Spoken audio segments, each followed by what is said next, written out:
तुर्की के दो बड़े मंत्री पाकिस्तान पहुंचे हैं। बड़ी खबर, तुर्की के दोनों मंत्रियों का पाकिस्तानी दौरा बेहद खास माना जा रहा है, एक ऐसे दौर में जब भारत और पाकिस्तान के बीच तनाव लगातार बना हुआ है। बात भारत के नए दुश्मन की करेंगे। पाकिस्तान चीन के बाद भारत के लिए एक नया खतरा पैदा हो चुका है और वो खतरा है तुर्की।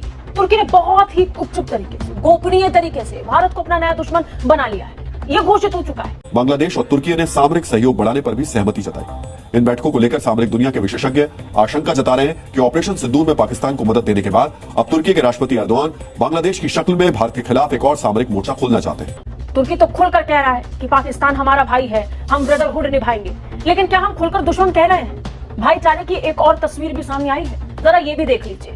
भारत से तनाव के बीच तुर्की पाकिस्तान के साथ अपने संबंधों को लगातार मजबूत कर रहा है। पाकिस्तान और तुर्की ने तो आपसी सहयोग को बढ़ाते हुए कई और हथियार डील कर लिए। इसमें ड्रोन सिस्टम, नौसेना जहाज, मीडियम कोवर्ट्स और प्रशिक्षण शामिल है। साफ हो चुका है कि तुर्की भारत को अपना दुश्मन मान चुका है। जरूरत है कि हम भी मान लें। तुर्की और पाकिस्तान के रिश्ते नए नहीं हैं। एक लंबे अरसे से एक हिस्ट्री रही है। पाकिस्तान और तुर्की ने हमेशा एक दूसरे को सपोर्ट किया है, लेकिन अब क्यों हमारे पड़ोसियों को तकलीफ हो रही है? और उसके पीछे एक रीज़न है, वो है टेक्नोलॉजी ट्रांसफ़र, जो कि पहला एक मुल्क है पाकिस्तान जिसे तुर्की ट्रांसफ़र कर रहा है अपनी ड्रोन्स की वो टेक्नोलॉजी जो कि दुनिया भर में तुर्की को बाकी जितने भी डिफेंस इक्विपमेंट बनाने वाले मुल्क हैं उनसे मुनफरिद करती है। अब एक्सपर्ट्स की सुने तो वो ये कहते हैं कि अगली जंगें जितनी भी होंगी वो ड्रोन से लड़ी जाएंगी या फिर अनमैन्ड जेट से लड़ी जाएंगी, जो भी ड्रोन का एक एडवांस सिस्टम होगा, और उसमें तुर्की दुनिया में नंबर 1 है। यानी अमेरिका और इजराइल से भी ख़तरनाक ड्रोन बायरक्टार TB2 ड्रोन को करार दिया जाता है। और सबसे अहम बात है कि ना सिर्फ पाकिस्तान बल्कि दूसरी तरफ बांग्लादेश को भी ये ड्रोन सिस्टम फ्राहम किया जा रहा है। और तुर्की के वज़ीर ख़ारजा और वज़ीर दिफा जब पाकिस्तान आए उससे पहले वो बांग्लादेश से होकर आए हैं। यानी दोनों मुल्कों को जो कि जिनके बीच में भारत पड़ता है उन्हें ये इस तरह के एडवांस इक्विपमेंट फ्राहम कर रहे हैं। और एक तारीखी मुआहिदा हुआ है जिस पर भारतीयों को तकलीफ़ है कि ख़त्म होने का नाम नहीं ले रही। और आज की इस वीडियो में आपको वही सब कुछ दिखाते हैं। लेकिन चैनल को सब्सक्राइब नहीं किया तो ऐसे वीडियोज़ के लिए ज़रूर कर लीजिएगा। कमेंट सेक्शन में इस बारे में अपनी राय का इज़हार ज़रूर कीजिएगा कि पाकिस्तान और तुर्की के इन दिफाई मामलात को या इन ताल्लुकात को आप किस तरह देखते हैं। भारत के नए दुश्मन की करेंगे। पाकिस्तान चीन के बाद भारत के लिए एक नया खतरा पैदा हो चुका है और वो खतरा है तुर्की। तुर्की ने बहुत ही गुपचुप तरीके से, गोपनीय तरीके से भारत को अपना नया दुश्मन बना लिया है, ये घोषित हो चुका है। किसी भी स्थिति में भारत के खिलाफ जाने की उसकी जिद अब साफ दिख रही है। बड़ी बात यह है कि ये देश भारत से काफी दूर है, लेकिन भारत को देख गुर्राने की ऐसी आदत जैसे बराबर में खड़ा। पहले पाकिस्तान को भाई बताया, फिर पाकिस्तान को अपनी गोद में बैठाया और अब खुद पाकिस्तान की गोद में जाकर बैठा तुर्की। आखिर चाहता क्या है? सवाल बड़ा है। तुर्की और भारत के बीच दूरी करीब 4600 किलोमीटर है। इस डिस्टेंस में 3 देश पड़ते हैं, पाकिस्तान, अफगानिस्तान और ईरान। पाकिस्तान के टुकड़े हो जाएं तो बलूचिस्तान भी पड़ेगा। लेकिन इन दिनों भारत को लेकर तुर्की की नफरत इतनी गहरी है कि इन देशों को पार कर वो सीधे दिल्ली पहुंचना चाहता है। कुछ भी हो जाए, भारत को कैसे उलझाए रखना है। करेंसी की वर्ल्ड वॉर के बाद अब हम आपको भारत के पड़ोस में एक ऐसे बारूदी प्लान से जुड़ी खबर दिखाने वाले हैं जिसे हवा देने की कोशिश कर रहा है खुद को इस्लामी दुनिया का खलीफा बनाने वाले तुर्की। इस खबर को समझने के लिए आपको बांग्लादेश सरकार के अंतरिम सलाहकार मोहम्मद यूनुस से जुड़ा एक बड़ा अपडेट गौर से देखना चाहिए। 8 जुलाई को ढाका में तुर्की के रक्षा उद्योग के अध्यक्ष और मोहम्मद यूनुस की मुलाकात हुई। इस मीटिंग में बांग्लादेश के वरिष्ठ सैन्य अधिकारी भी मौजूद थे। इस बातचीत में तुर्की के प्रतिनिधिमंडल ने यूनुस और उनके सैन्य अधिकारियों के सामने तुर्की के ड्रोन्स, तोपखाने और मिसाइल सिस्टम से जुड़े प्रेजेंटेशन रखी। बांग्लादेशी मीडिया में आई खबरों के मुताबिक इस मीटिंग में बांग्लादेश और तुर्की ने सामरिक सहयोग बढ़ाने पर भी सहमति जताई। इन बैठकों को लेकर सामरिक दुनिया के विशेषज्ञ आशंका जता रहे हैं कि ऑपरेशन सिंदूर में पाकिस्तान को मदद देने के बाद अब तुर्की के राष्ट्रपति एर्दोआन बांग्लादेश की शक्ल में भारत के खिलाफ एक और सामरिक मोर्चा खोलना चाहते हैं। एक संभावना यह भी है कि बांग्लादेश से सामरिक सहयोग बढ़ाकर एर्दोआन एक तीर से 2 शिकार करना चाहते हैं। हम ऐसा क्यों कह रहे हैं, इसे समझने के लिए आपको एर्दोआन के प्लान के दोनों पहलुओं को गौर से समझना चाहिए। पाकिस्तान के बाद बांग्लादेश को साथ कर एर्दोआन इस्लामी दुनिया में संदेश देना चाहते हैं कि उनकी पहुंच दक्षिण एशिया तक हो गई है। दूसरी तरफ एर्दोआन का मकसद भारत पर दबाव बनाना भी हो सकता है ताकि तुर्की के पड़ोसी देशों को भारत से सामरिक मदद न मिल पाए। तो बड़ी खबर भारत पाकिस्तान तनाव को लेकर, जहां पर पाकिस्तान से बड़ी खबर आ रही है।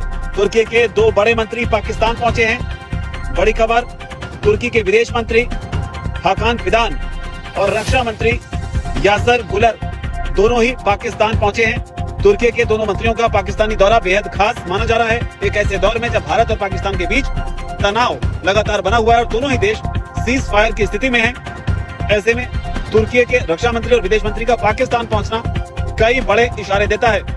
इनके पाकिस्तान पहुंचने का वीडियो भी सामने आया है, जिसके बाद जो जानकारी मिल रही है उसके मुताबिक ये दोनों मंत्री पाकिस्तान के प्रधानमंत्री शहबाज शरीफ, विदेश मंत्री मोहम्मद इशाक डार और पाकिस्तान के जो सेना प्रमुख हैं असीम मुनीर, उनसे मुलाकात करेंगे। मीडिया रिपोर्ट के हवाले से, खासतौर पर तुर्की की मीडिया रिपोर्ट के हवाले से जानकारी आ रही है कि इस मुलाकात में तुर्की के दोनों नेता अर्थव्यवस्था, व्यापार और सैन्य मामलों और इसके अलावा रक्षा उद्योग जैसे क्षेत्रों पर किस तरीके से पाकिस्तान के साथ सहयोग को और बढ़ाया जाए, इस पर चर्चा करेंगे। आपको बता दें, दोनों देशों के नेता इस साल फरवरी में इस्लामाबाद में जो उच्च स्तरीय जो बैठक हुई थी, इसके अलावा अगले साल तुर्की में जो बैठक होनी है, इनकी तैयारियों पर भी चर्चा करेंगे। आगे बढ़ने से पहले क्या आपको नहीं लगता है कि तुर्की को खुलकर अपना दुश्मन भारत को मान लेना चाहिए? तुर्की में भूकंप आता है तो भारत सबसे पहले मदद देता है, लेकिन उससे इसे कोई फर्क नहीं पड़ता। मदद के जवाब में तुर्की भारत के दुश्मन को मदद देता है, हथियारों की डिलीवरी करता है, वही हथियार जिससे वो भारत पर हमला करता है। तुर्की तो खुलकर कह रहा है कि पाकिस्तान हमारा भाई है, हम ब्रदरहुड निभाएंगे, लेकिन क्या हम खुलकर दुश्मन कह रहे हैं? भाईचारे की एक और तस्वीर भी सामने आई है, जरा ये भी देख लीजिए। भारत से तनाव के बीच तुर्की पाकिस्तान के साथ अपने संबंधों को लगातार मजबूत कर रहा है। अब तुर्की के 2 शीर्ष प्रतिनिधिमंडल पाकिस्तान पहुंचे। एक प्रतिनिधिमंडल में तुर्की के विदेश मंत्री हक्कन फिदान और दूसरे में रक्षा मंत्री यासिर गुलेर शामिल हैं, जो पाकिस्तान तुर्की के रक्षा संबंधों को और गहरा करने पर बात करेंगे। हालिया तनाव के बाद पाकिस्तान तुर्की के रक्षा संबंधों पर भारत की नजर बनी हुई है। मई में हुए भारत पाकिस्तान संघर्ष के दौरान तुर्की ने खुलकर पाकिस्तान की मदद की थी और पाकिस्तान ने तुर्की में बने ड्रोन्स का इस्तेमाल कर भारत को नुकसान पहुंचाने की कोशिश की थी। 4 जुलाई के डीएनए में हमने आपको दिखाया था कि तुर्की के अखबारों में भारत और ग्रीस के बीच LACM मिसाइल की डील को लेकर चर्चा की जा रही थी। तुर्की में छपी रिपोर्ट्स में दावा किया गया था कि तुर्की के पारंपरिक विरोधियों साइप्रस और ग्रीस को भारत से मिसाइल और रॉकेट सिस्टम जैसे हथियार मिल सकते हैं। एर्दोआन ने यूनुस से हाथ क्यों मिलाया, इसकी एक वजह कथित खलीफा की खिसियाहट भी हो सकती है, क्योंकि हाल ही में हुए ब्रिक्स सम्मेलन के दौरान एर्दोआन की प्लानिंग पर पानी फिर गया था। अमेरिका की मैगजीन दी वीक ने ब्रिक्स सम्मेलन को लेकर एक रिपोर्ट जारी की। इस रिपोर्ट में कहा गया कि 2025 के सम्मेलन में तुर्की ब्रिक्स की सदस्यता हासिल करना चाहता था, लेकिन भारत ने तुर्की के प्रस्ताव का विरोध किया था, जिसके बाद तुर्की की सदस्यता पर ब्रिक्स में कोई बातचीत नहीं हुई। भले ही एर्दोआन शहबाज शरीफ और मोहम्मद यूनुस जैसे प्यादों के जरिए भारत पर दबाव बढ़ाने की कोशिश कर रहे हो, लेकिन उन्हें यह समझना चाहिए, अगर भारत का एक कूटनीतिक कदम ब्रिक्स जैसी संस्था से तुर्की को दूर कर सकता है, तो भारत के सामरिक कदम तुर्की के लिए बहुत भारी पड़ सकते हैं। धमकियां ज़रा चेक कीजिए, किस तरह धमकियां लगा रहे हैं तुर्की को। पाकिस्तान को भी इसी तरह ये धमकाते थे, फिर जब मुंह तोड़ जवाब दिया तो अब वो तुर्की को अपना दुश्मन नंबर 1 करार देने की बातें शुरू कर चुके हैं। और जो पिछली बैठक हुई थी उसकी समीक्षा करेंगे। हालांकि इस बीच तुर्की के जो विदेश मंत्री हकान फिदान है, उनका बयान भी सामने आया। उन्होंने साफ तौर पर कहा है कि तुर्की और पाकिस्तान अपने बायलैटरल ट्रेड की मात्रा को $5 बिलियन तक बढ़ाने की दिशा में काम कर रहे हैं। तो ये बड़ा बयान। उन्होंने कहा कि हम खनन, तेल, नेचुरल गैस और इसके अलावा जो रेयर अर्थ मटेरियल है, इन तमाम चीजों के साथ सहयोग का जो एनालिसिस है, आकलन है, वो करेंगे। तो ये बयान तुर्की के विदेश मंत्री की ओर से।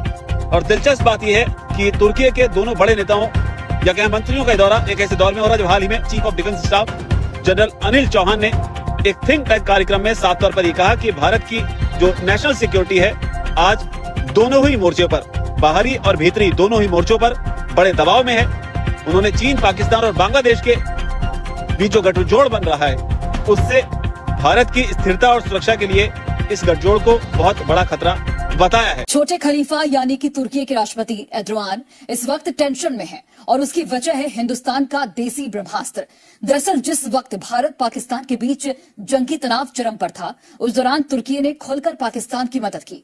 पाकिस्तान को ड्रोन, गोला बारूद की सप्लाई की गई, मगर अब ये खबर सामने आ रही है कि तुर्की का कट्टर दुश्मन ग्रीस जल्द ही भारत से किलर मिसाइल खरीदने वाला है। हैरानी की बात तो यह है कि इस खबर का दावा भी खुद तुर्की के अखबारों ने किया है। हिंदुस्तान के एक विध्वंसक ब्रह्मास्त्र ने मुस्लिम वर्ल्ड के छोटे खलीफा यानी एर्दोगन की नींद उड़ा दी। हिंदुस्तान के एक किलर हथियार ने पाकिस्तान के जिगरी माने जाने वाले तुर्की की जमीन हिला दी। अभी तो ना कोई डील हुई, ना ही कोई आधिकारिक ऐलान, मगर उससे पहले ही अंकारा के अखबारों में बिग ब्रेकिंग न्यूज के साथ एक खबर छपी। वो ये कि भारत ग्रीस के बीच LR-LACM मिसाइल का सौदा हो सकता है। LR-LACM अत्याधुनिक long range land attack cruise missile है। इस देसी सबसोनिक क्रूज मिसाइल को डीआरडीओ ने तैयार किया है। ये जी एक स्ट्रेटेजिक प्रपोजल आया है कि ग्रीस को सप्लाई करो long range land attack cruise missile, इसे कहते हैं, जिसकी वजह से तुर्की थोड़ा ऑफ बैलेंस हो। अब इंडिया अपने फुटप्रिंट्स पे लाना चाहता है, इंडिया अपनी जो एनिमोसिटी है वो बढ़ाना चाहता है। जैसे फॉर एग्जांपल इंडिया ने, अगर आपको याद हो कि अर्मीनिया एंड अजरबैजान की लड़ाई में अजरबैजान को डिफेंस इक्विपमेंट दिया था। साफ हो चुका है कि तुर्की भारत को अपना दुश्मन मान चुका है। जरूरत है कि हम भी मान लें। रही सही कसर ये तस्वीरें पूरी भी कर रही है। पाकिस्तानी मीडिया में जो तस्वीरें जारी की गई हैं उसमें साफ दिख रहा है कि तुर्की के रक्षा मंत्री गुलेर ने टर्किश प्रतिनिधि मंडल संग उसी एयरबेस पर पाकिस्तान में लैंडिंग की जिस पर मई में ऑपरेशन सिंदूर के दौरान भारत की मिसाइलों ने हमला किया। 2 महीने काफी हैं इसे सुधारने के लिए, वो कर लिया। टर्किश प्रतिनिधि मंडल के पाकिस्तान आने पर पाकिस्तानी विदेश मंत्रालय ने बयान जारी किया और शुरू कर दिया प्रोपेगेंडा। वीडियो आपने मुलाहिजा की, आपको कैसी लगी कमेंट सेक्शन में ज़रूर बताइएगा। चैनल को सब्सक्राइब नहीं किया तो ऐसी वीडियोस के लिए उसे भी ज़रूर सब्सक्राइब कीजिएगा।